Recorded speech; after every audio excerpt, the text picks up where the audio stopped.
Hello everyone, I'm Namrata Arora and welcome back to the Basics of Mutual Fund series. In our previous episode, we spoke about debt funds. In this particular episode for all of you, we are going to talk about hybrid funds. So I think all of us know a thing or two about construction, and cement is the main ingredient in construction.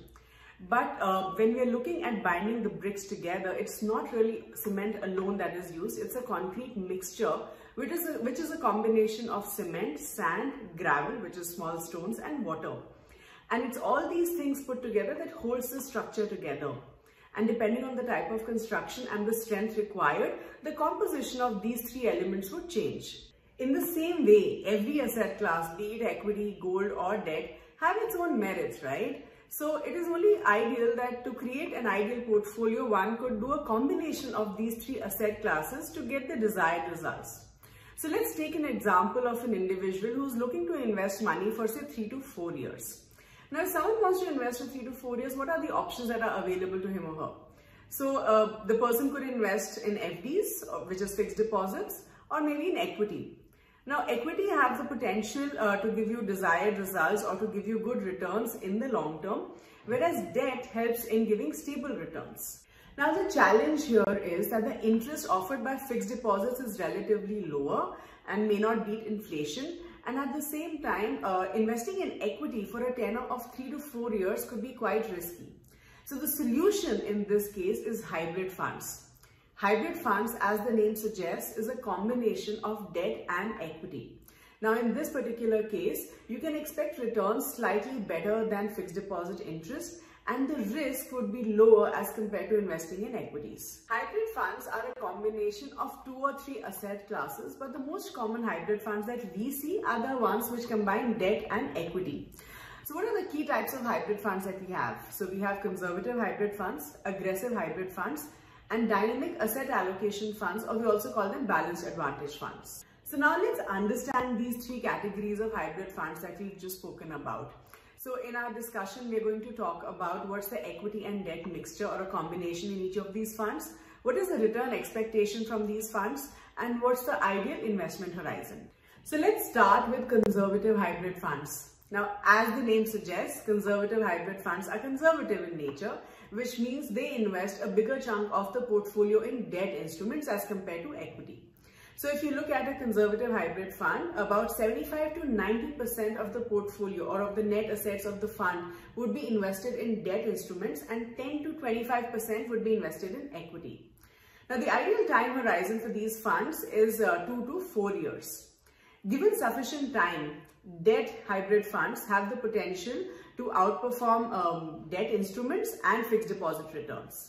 The table on the screen shows you historical performance of conservative hybrid funds, and the data is as of 4th of Feb 2022. Now, 2020 and 2021 were very good years for equity investors, and the performance of equity was also reflected in hybrid funds.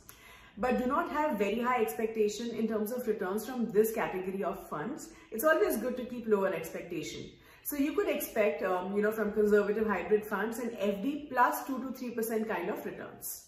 The next category of hybrid funds that we're going to discuss are aggressive hybrid funds. And again, as the name suggests, they're more aggressive in nature, which means aggressive hybrid funds invest a bigger chunk of the portfolio in equity as compared to debt. So these funds are also called equity hybrid funds.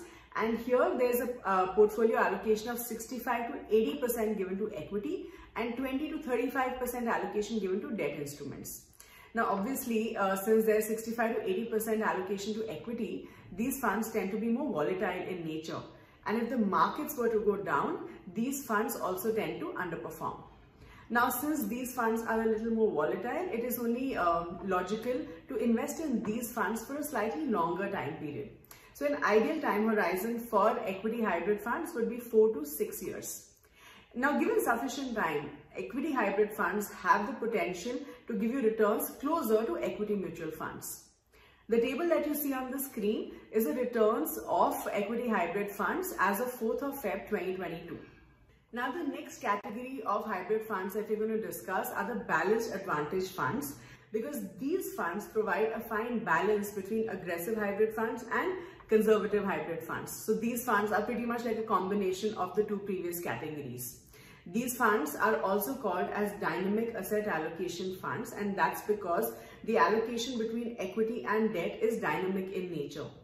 The fund has the flexibility to shift anywhere from 0 to 100% between equity and debt based on the market conditions. Now, the logic behind shifting from debt to equity or equity to debt could vary from fund house to fund house, but essentially these funds sell when the markets are going up and they buy when the markets are going down. Now, by applying this strategy, we are trying to limit the downside and also participate in the upside of the equity markets. Now, the ideal time horizon for balanced advantage funds would be anywhere between 3 to 6 years.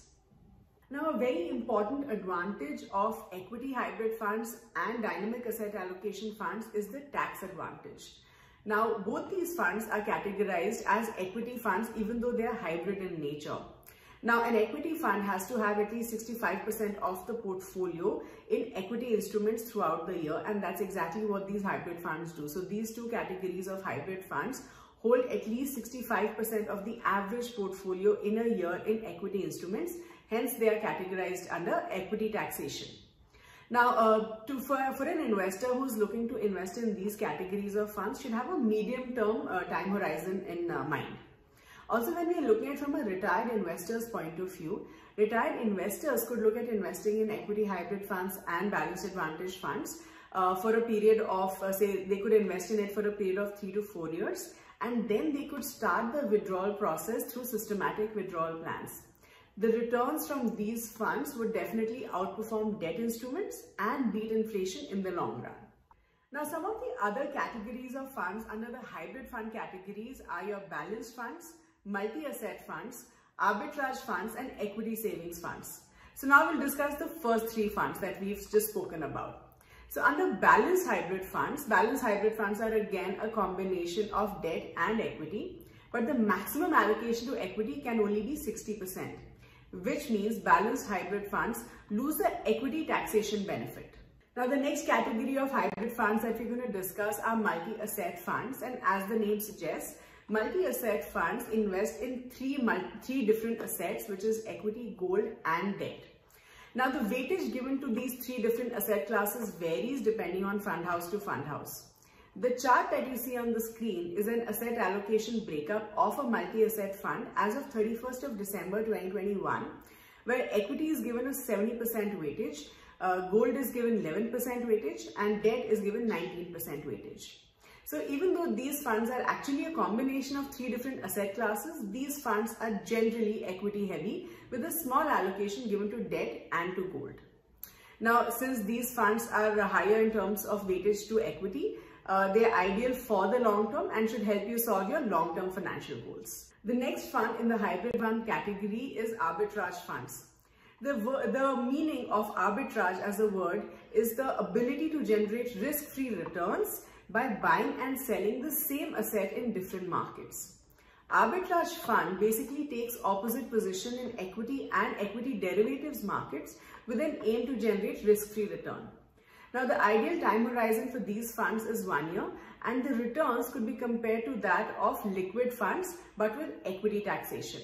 Investing in hybrid funds is like getting the best of debt and equity, where debt provides you the stability and equity provides you the capital appreciation opportunity. Compared to equity mutual funds, hybrid funds definitely are lower in terms of volatility. So if you're looking at a portfolio where you want good asset allocation, you also want capital appreciation but with lower risk, then hybrid funds are the way to go. Also, just like a concrete mixture example where different mixtures and different variations could produce different outcomes, similarly different combinations of debt and equity could produce different outcomes. So based on your investment objective, you should be able to select the right hybrid fund for yourself. So in this particular video, we spoke about hybrid funds. In the next video, we're going to talk about the charges and the different taxations in mutual funds in general. If you've liked this video, do hit the like button, share it with all the people so that you don't miss out on the future videos that we're going to create for you. If there's any specific topic you want us to cover, please mention it in the comment section. And of course, like I always say, if you've used an example, please don't take that as a recommendation or as an advice. Thank you so much.